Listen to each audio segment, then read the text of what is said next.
al-hadithu anna imra'atan al-jawab al-hadithu anna imra'atan qalat lirasuli inni nadhartu in raddaka Allahu saliman an adriba bid-duffi baina yadayka qala in kunti nadharti fa'awfi binadhrik, rawahu Abu Daud.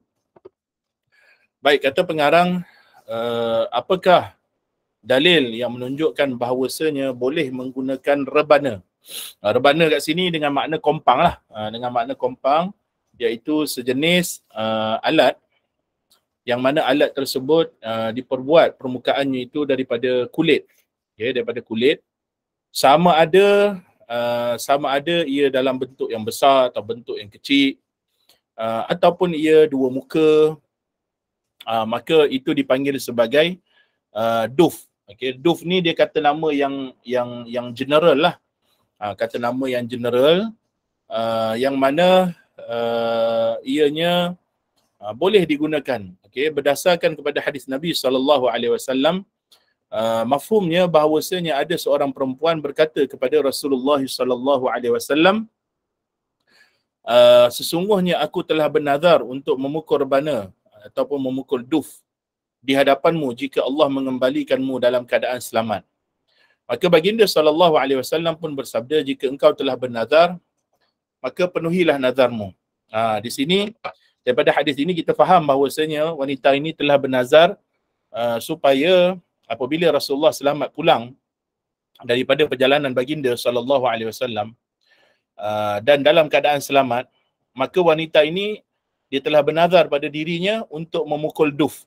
Untuk memukul duf. Maka sebagaimana kita telah maklumi dalam pengajian sebelum ini, seseorang itu jika dia bernazar untuk melakukan perkara yang harus, dilakukan, maka hendaklah dia menunaikan nazar tersebut. Maka dalam kes ini, bila mana Nabi SAW berkata, jika engkau in kunti nazarti fa'aufi binadharik, jika engkau telah bernazar, yakni nazar wanita itu adalah untuk memukul duf tadi, maka Rasulullah kata tunaikanlah nazar tersebut.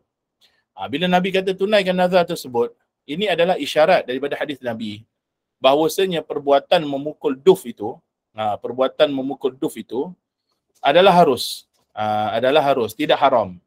Bahkan memukul duf ini hukumnya adalah harus dan boleh dilakukan sama ada dalam majlis ataupun di luar majlis atau dalam mana-mana occasion sekalipun, boleh seseorang itu untuk memukul duf, kerana tiada larangan daripada agama kita untuk memukul duf. Okay.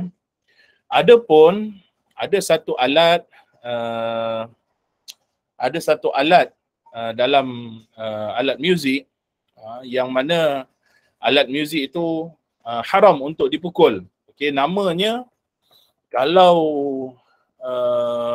bahasa biasa dipanggil darbuka. Okay, darbuka. Kita tunjuk contoh lah. Okay, darbuka. Kita tunjuk contoh sekejap. Okay. Tentang darbuka. Okay, ni darbuka. Ini darbuka. Nampak kan darbuka? Okey, apa makna darbuka? Darbuka ni ialah sejenis alat yang dipukul, okey, yang dia punya bentuknya adalah seperti inilah. Okey, dia ada dua jenis. Alat seperti ni dia ada dua jenis. Satu yang cekik tengah, dia besar kat sini. Harapnya nampaklah apa yang saya tunjukkan ni. Okey, dia punya permukaan dia besar. Kemudian dia cekik tengah. Kemudian dia besar balik dekat sini. Dia punya diameter ni, katalah dekat sini 10 cm. Ni kita andaikan je lah. Sini 10 cm. Sini diameter 5 cm. Sini 7 cm. Maknanya daripada 5 cm, dia cekik. Kemudian dia membesar kepada 7 cm. Maka alat ini haram hukumnya. Okay, haram hukumnya untuk main. Kerana apa? Kerana alat ini adalah perbuatan jahiliyah. Maksudnya orang jahiliyah pada zaman dahulu, dia menggunakan alat ini dalam majlis-majlis maksiat, dalam majlis-majlis minum arak dan majlis-majlis zina. Maka bila dia gunakan alat ini, maka dia gunakan untuk joget-joget dan sebagainya kan, maka haram. Ada satu lagi, yang ni jenis muka besar, cekik tengah, keluar besar. Ada satu lagi alat, saya tak pasti boleh jumpa ke tak dalam internet ni. Okey, yang mana dia tak cekik tengah. Okey, dia hanya kecil, kemudian diameter di antara yang kecil tu dengan hujung dia sama. Macam ni lebih kurang lah. Kalau boleh, ni. Okey, kita cari yang macam ni. Macam ni. Makna kata dia punya ni, sini dengan sini diameter dia sama. Okey, maknanya dia straight. Maknanya dia besar. Kemudian dia cekik. Kemudian cekik tu dia keluar straight. Okey, dia tidak cekik keluar besar balik. Dia cekik tu keluar straight. Okey, kalau dia jenis cekik keluar straight, maka ini harus digunakan. Okey, ini harus digunakan. Dan alat ini tak dinamakan sebagai darbuka pun. Ana lupa nama dia dalam bahasa Arab. Tapi kita tunjukkan contoh terus. Kita cari lagi yang kalau macam ni tak boleh, macam ni tak boleh. Okey, macam ni pun tak boleh, yang jenis macam ni pun tak boleh. Sebab dia cekik kemudian dia buka. Okey, illah penggunaan dia adalah, illah pengharaman dia adalah kerana ia digunakan dalam majlis ma'asi, dalam majlis maksiat pada zaman jahiliyah. Yang mana Nabi SAW telah menyebut tentang man tashabbaha biqaumin fahuwa min qaumin. Barang siapa yang menyerupai sesuatu kaum, maka dia adalah daripada kaum tersebut, maka hukumnya haram. Dan itu yang pertama. Yang kedua ialah kerana alat ini dia mendatangkan rasa asyik di dalam hati untuk melakukan maksiat kepada Allah. Itu yang disebut oleh para ulama. Tak jumpa pula yang straight tadi tu. Tapi kita katakan macam ni lah. Dia macam ni, tapi diameter tengah ni ke hujung dia straight. Dia tak cekik membuka besar kembali. Okey, itu tentang alat yang ketuk-ketuk. Jadi bila kita kata alat ketuk-ketuk ini, termasuklah yang harus tu adalah seperti penggunaan drum. Okey, drum walaupun dia dua muka, boleh digunakan. Okey, yang haram adalah seperti darbuka tadi. Kemudian kalau drum tu dia ada set dia, apa kita panggil tu, set dia tu, dia punya, Allahumma salli ala Muhammad, apa dia panggil yang besi tu, piring besi tu. Piring besi tu, tu boleh digunakan. Okey, ketuk-ketuk, bunyi kecing-kecing tu, yang besi tu, boleh digunakan. Nak lupa nama dia, tapi ada nama dia. Siapa yang tahu dia boleh sebut nama dia, alat tu, yang besi tu, yang besi belaga tu. Snare. Snare. Okey, kalau dalam drum dia panggil snare. Okey. Snare, dan juga adalah nama-nama dia yang lain kan. Tapi yang tu tak ada masalah. Dan kemudiannya antara alat yang haram lagi ialah seperti al-mizmar. Al-mizmar, iaitu apa dia al-mizmar? Al-mizmar ni adalah seperti gitar. Okey, gitar. Okey, pengharaman gitar dan alat yang bertiup. Okey, alat yang bertiup dan alat yang disebut sebagai gitar, ataupun piano, ataupun yang seumpama dengannya. Okey, apa-apa saja yang bertali, gitar ke, biola ke, violin ke, apa lagi yang jenis apa nama? Yang jenis bertali ni. Benda-benda tersebut haram. Okey, yang bertali dan juga yang bertiup. Yang bertiup ni adalah seperti seruling atau serunai, atau yang budak-budak main dekat sekolah, atau apa nama dia, decoder, contohnya. Okey, itu semua adalah di antara alat-alat yang muharramah, alat-alat muzik yang haram. Maka meskipun digunakan dalam majlis Maulidur Rasul contohnya, ataupun majlis selawat, ataupun dalam majlis haul contohnya, oleh sebahagian manusia pada zaman sekarang atas alasan bahawasanya yang haram tu kalau guna dalam majlis maksiat. Kalau guna dalam majlis yang baik, maka jadi baik. Kerana tujuannya baik. Maka kita kena ingat tentang satu kaedah, iaitu kaedahnya apa dia? Itu kaedahnya matlamat tidak menghalalkan cara. Al-ghayah la tubarriru al-wasilah. Al-ghayah la tubarriru al-wasilah. Maka haram untuk kita menggunakan al-mizmar, dan juga tumbur. Tumbur. Mizmar ni tadi adalah alat bertiup. Adapun tumbur ialah alat bertali. Dua tu adalah haram. Dua tu adalah haram hukumnya. Maka apa-apa sahaja yang bertiup dan apa-apa sahaja yang bertali, hukumnya adalah haram kita gunakan. Wa imma apa sahaja kita panggil apa sahaja occasion yang kita gunakan, sama ada dalam majlis yang baik atau majlis yang tidak baik, maka matlamat tidak menghalalkan cara. Dan di sini peringatan tentang nasihat para ulama supaya kita ini bersikap dengan sikap yang wasatiyah, iaitu kita tidak ifrat dan tidak tafrid. Kita dalam hukum syarak kita jelaskan apa yang benar dan apa yang salah, dan kita tidak menjadi golongan yang terlalu keras, tafrid, yang terlalu keras, yang terlalu ekstrim sampai benda yang tak haram pun dikata haram. Dan kita juga bukan golongan tafrid, ifrat, golongan ifrat, yang mana golongan ifrat ni golongan yang terlalu berlembut-lembut. Berlembut-lembut sehingga kan perkara yang haram pun dikata tak haram. Kalau tafrid ni golongan yang mengatakan benda yang dia ekstrim sehingga kan benda tak haram pun dikata haram.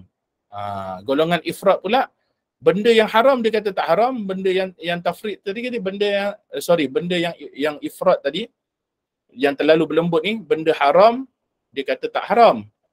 Yang tafrid ni tadi pula, benda yang tak haram dia kata haram. Yang terlalu ekstrim.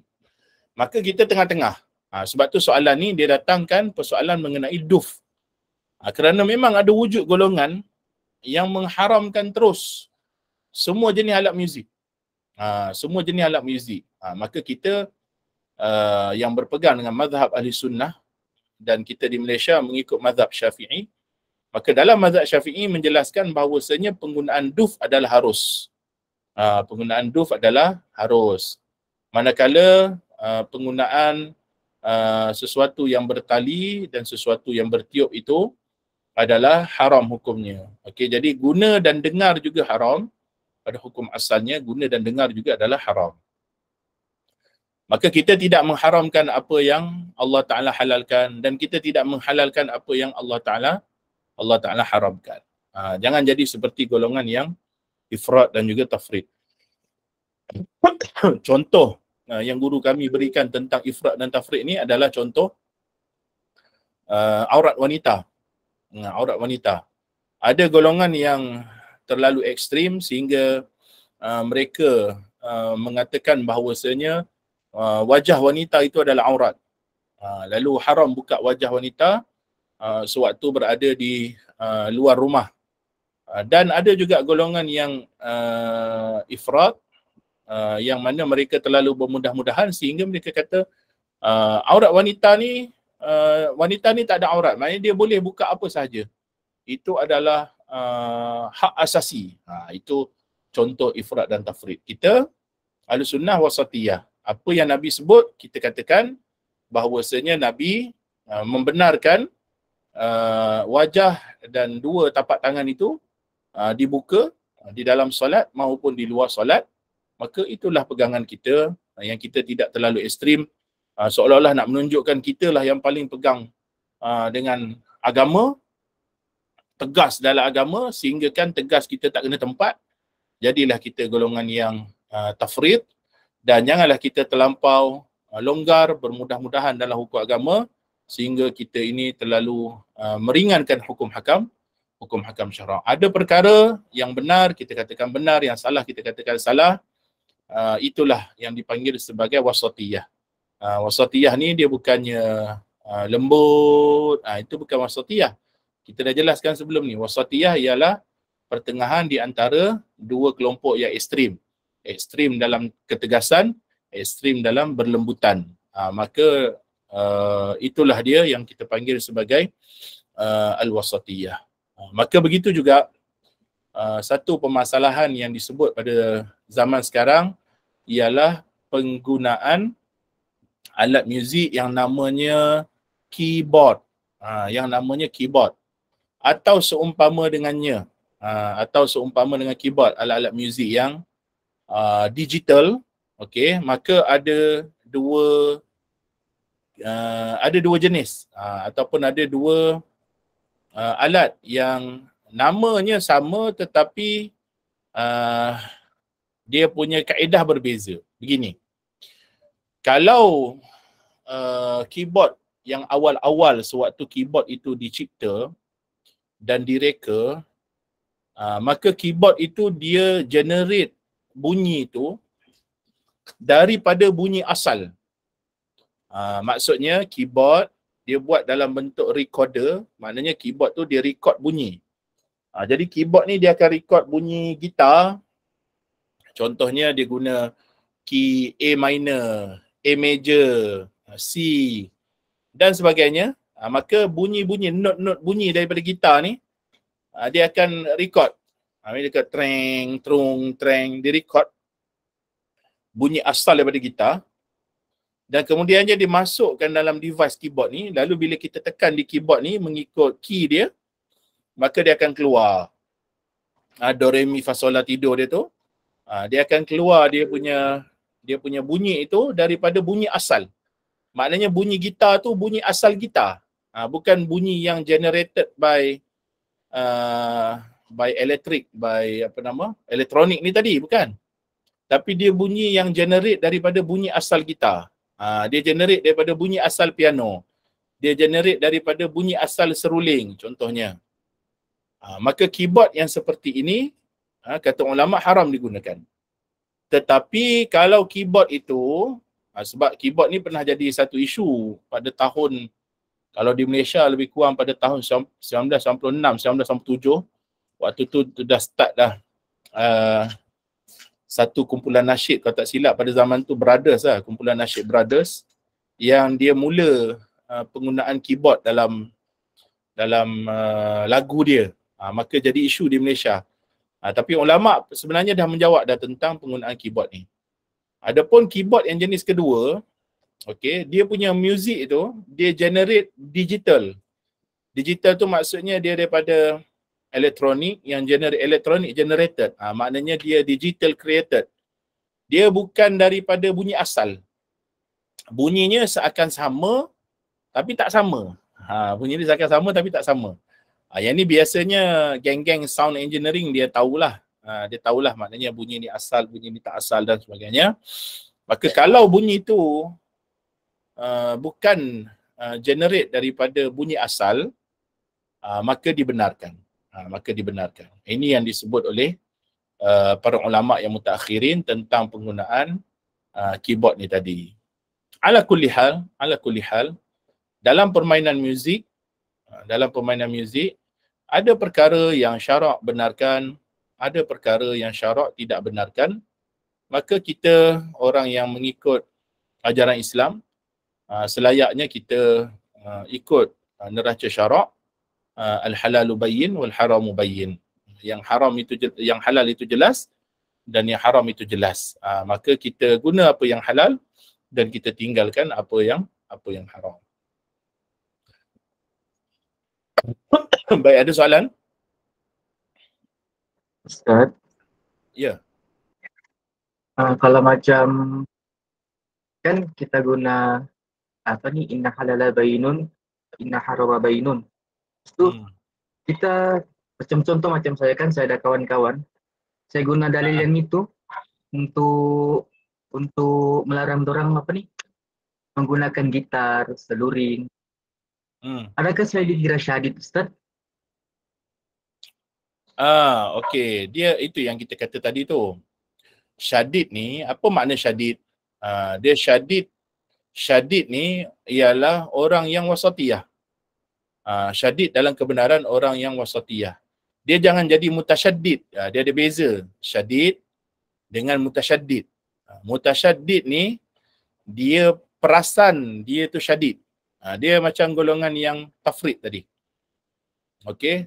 Dia mengharamkan, contoh macam ada sebahagian orang yang kata suara wanita aurat. Dia kata, oh tak boleh wanita ni walaupun selawat pada Nabi, walaupun musabaqah tilawah Al-Quran, dia kata tak boleh suara wanita aurat. Yang ni dia bukan syadid, dia mutasyaddid. Dia mutasyaddid. Apa makna mutasyaddid ni? Dia syadid pada tempat yang tak sepatutnya dia syadid. Kerana suara wanita bukan aurat. Okey.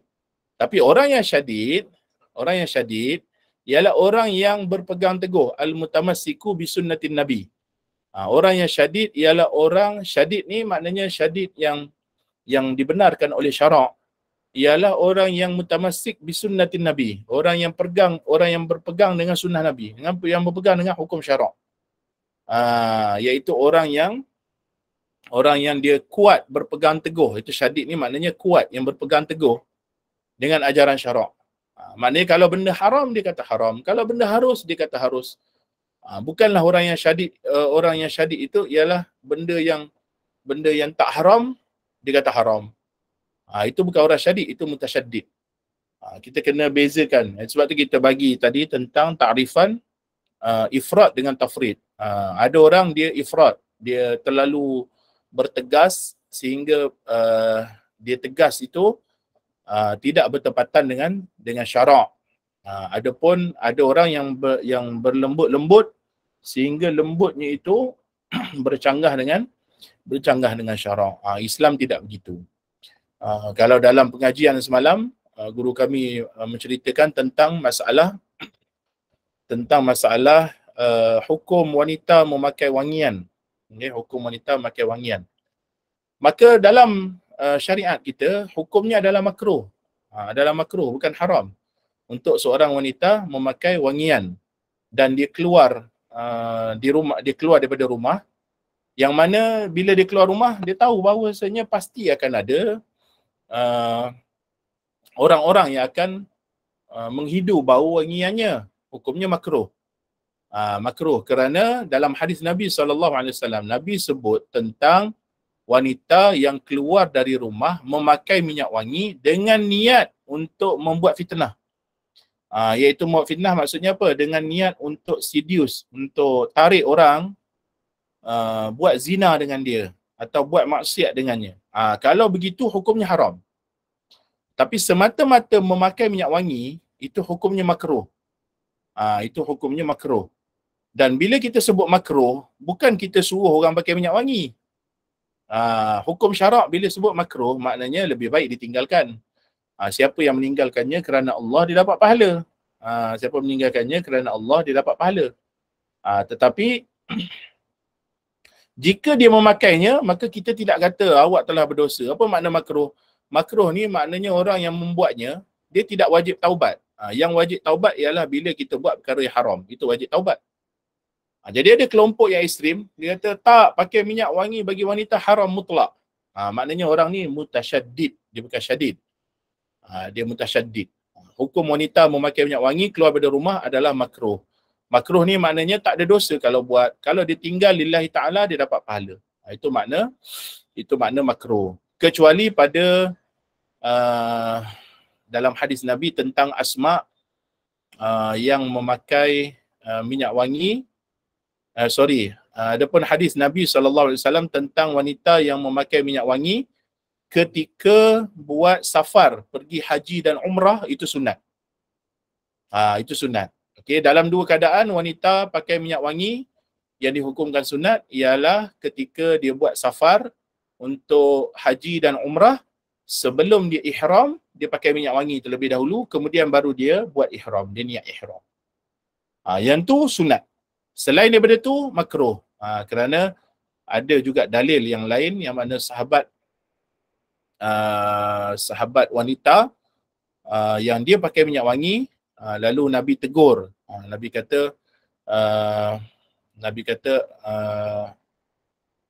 kata kalau dalam bahasa Melayu dia adalah kurang elok. Nabi kata adalah kurang elok dalam bahasa Melayunya lah. Terjemahannya adalah kurang elok bagi seorang wanita yang suaminya musafir, kemudian dia memakai minyak wangi di luar rumah. Berarti di sini Nabi tidak larang. Kalau Nabi larang, Nabi terus kata haram, balik rumah, jangan buat, berdosa. Nabi tak kata gitu. Tapi Nabi kata adalah tidak elok bagi seorang wanita. So sirah Nabi itu menunjukkan bahawasanya hukum dia adalah makruh, bukan haram. Adapun bagi wanita yang dah berkahwin di rumahnya, maka kalau dia pakai minyak wangi kerana suaminya menyuruhnya pakai minyak wangi, maka boleh. Itu adalah baik untuk dia untuk pakai minyak wangi sekiranya suaminya menyuruhnya. Boleh jelas tadi saudara Nazri tentang syadid dan mutasyaddid? Alhamdulillah Ustaz. Terima kasih Ustaz.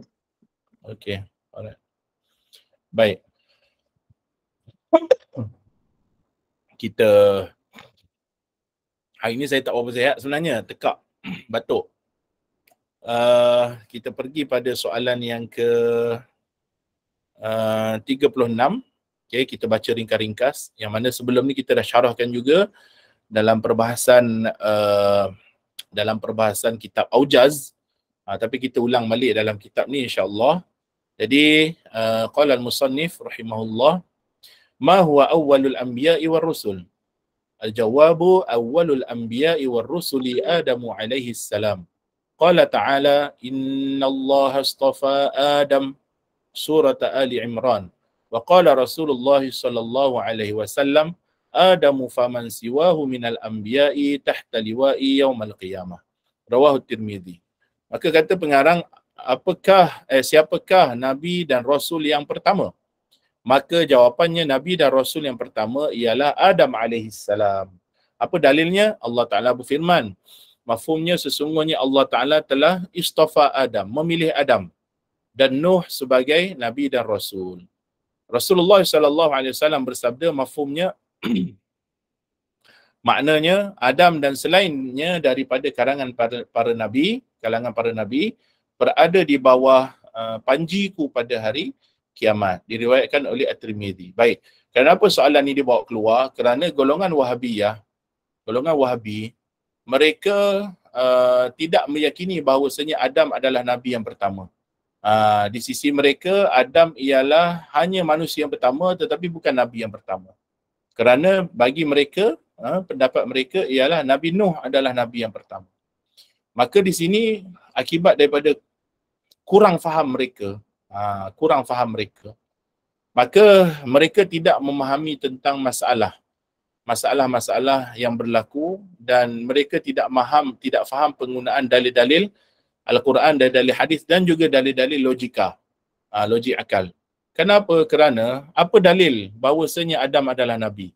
Yang pertama, ayat Al-Quran. Jelas. Allah Ta'ala, innallaha astafa Adam. Kalimat istafa ni, kata ulama, istafa bin nubuwah. Memuliakan ataupun memilih Nabi Adam dan Nuh dengan kenabian. Istafa bin nubuwah. Itu yang pertama. Buka dalam kitab-kitab tafsir, pasti kita akan jumpa ulama mufassirin menyebut innallaha astafa Adam, yakni al-makna istafa bin nubuwah. Okey, itu yang pertama. Dalil Quran. Dalil yang kedua daripada hadis Nabi SAW. Nabi sebut Adamu faman siwah minal anbiya. Bila sebut Adam faman siwahu minal anbiya, maka jelas dekat sini Nabi menghimpunkan kata nama Adam itu dengan faman siwahu minal anbiya. Ini menunjukkan Adam juga adalah daripada kalangan Nabi. Ini juga menunjukkan Adam daripada kalangan Nabi.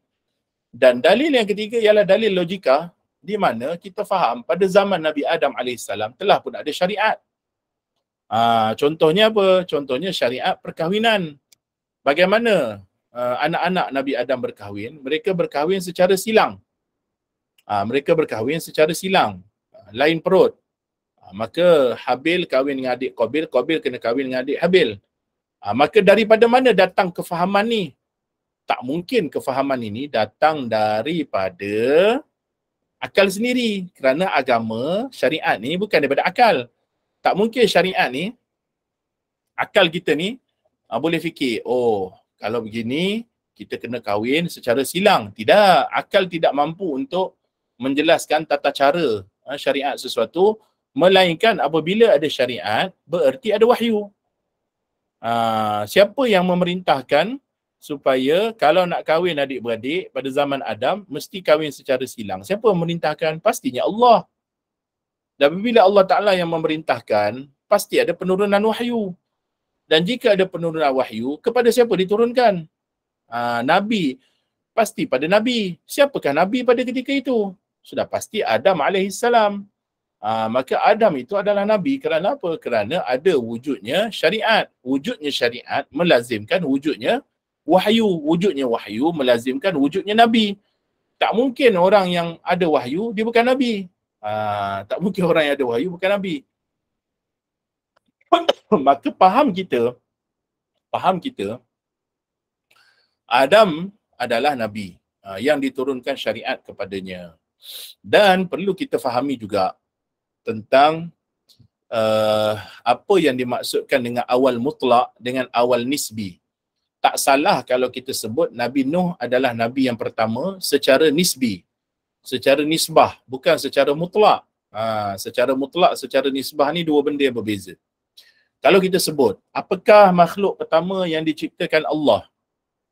Secara mutlaknya makhluk pertama adalah air.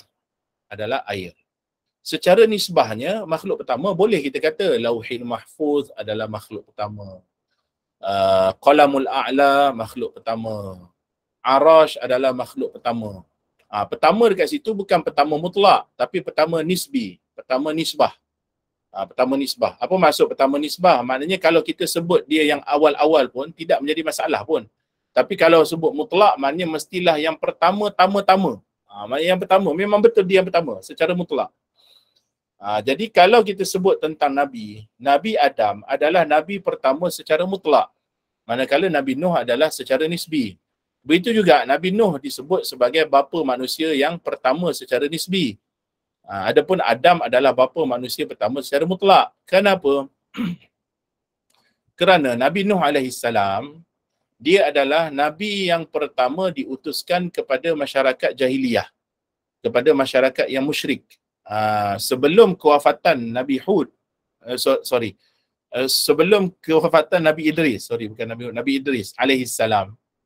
Sebelum kewafatan Nabi Idris, umat Nabi Adam ni, okay, dan anak-anaknya, semua ni adalah Muslim. Tak ada seorang yang mensyirikkan Allah. Yang buat dosa ada. Macam peristiwa bunuh Habil dan Qabil tu, itu dosa lah, tapi tidak menjadikan manusia itu syirik. Tapi pada zaman setelah kewafatan Nabi Idris alaihissalam, manusia mula mensyirikkan Allah. Ada kisahnya yang disebut dalam hadis Nabi, bila mana mereka bina patung orang-orang yang soleh di kalangan mereka, lalu akhirnya generasi setelah mereka itu ditipu daya oleh iblis, lalu mereka mulalah menyekutukan Allah, syirik kepada Allah, sehinggalah diutuskan Nabi Nuh alaihissalam. Maka Nabi Nuh berdakwah kepada mereka selama 950 tahun, hanya beberapa orang sahaja yang beriman. Maka faham kita kat situ Nabi Nuh, Nabi yang pertama. Nisbah pertama itu kerana dia adalah pertama diutuskan kepada manusia yang syirik kepada Allah. Itu dia panggil Nabi Nuh, Nabi yang pertama. Dan disebut dia adalah bapa yang pertama secara nisbah juga. Sebab apa? Sebab setelah 950 tahun berdakwah, maka Nabi Nuh, sebagaimana kita tahu, mohon kepada Allah supaya binasakan kaumnya. Maka diturunkan hujan dari langit dan dikeluarkan air daripada perut bumi sehingga tenggelam muka bumi ini, dan tidak ada sisa daratan yang tinggal, melainkan setelah itu Allah Ta'ala menjadikan tempat mendaratnya kapal Nuh di atas bukit Judi. Maka bila manusia semua mati, pada zaman tu tak ada yang hidup, semua mati. Kecuali manusia dan binatang yang berada di atas kapal Nabi Nuh. Maka bila Nabi Nuh mendarat di atas bukit Judi dan Allah Ta'ala perintah langit supaya berhentikan hujan, dan Allah perintahkan bumi supaya telan semua air, maka kita dapati bahawasanya yang tinggal hanyalah manusia yang berada atas kapal Nabi Nuh, dan setelah daripada itu yang berkahwin dan mempunyai anak adalah daripada 3 orang anak Nabi Nuh, Sam, Ham dan juga Yafith. Maka Sam, Ham dan Yafith ini adalah anak Nabi Nuh 3 orang, yang mana lahir daripada Sam, Ham dan Yafith ini bangsa-bangsa manusia, bangsa Afrikanya, bangsa Melayunya, bangsa Jawanya, bangsa orang putihnya, bangsa Indianya, bangsa Cinanya, semua lahir daripada 3 orang anak ni. Maka kerana itu disebut Nuh adalah bapa manusia yang pertama setelah peristiwa banjir tu. Tapi mutlaknya Nabi Adam lah yang pertama. Kerana apa? Kerana daripada 3 orang anak Nabi Nuh ni lahir pula bangsa manusia. Tapi yang Nabi Adam tadi tu, Nabi Adam tu awal mutlak. Nabi Nuh awal nisbi. Maka jelas kat sini, jelas kita kat sini bahawasanya ijma' para ulama' ialah Nabi dan Rasul yang pertama adalah Adam alaihi salam. Jelas? Ada soalan ke dalam bab ni? Kalau tak ada, barakallahu fikum. Ana minta diri awal sikit hari ni.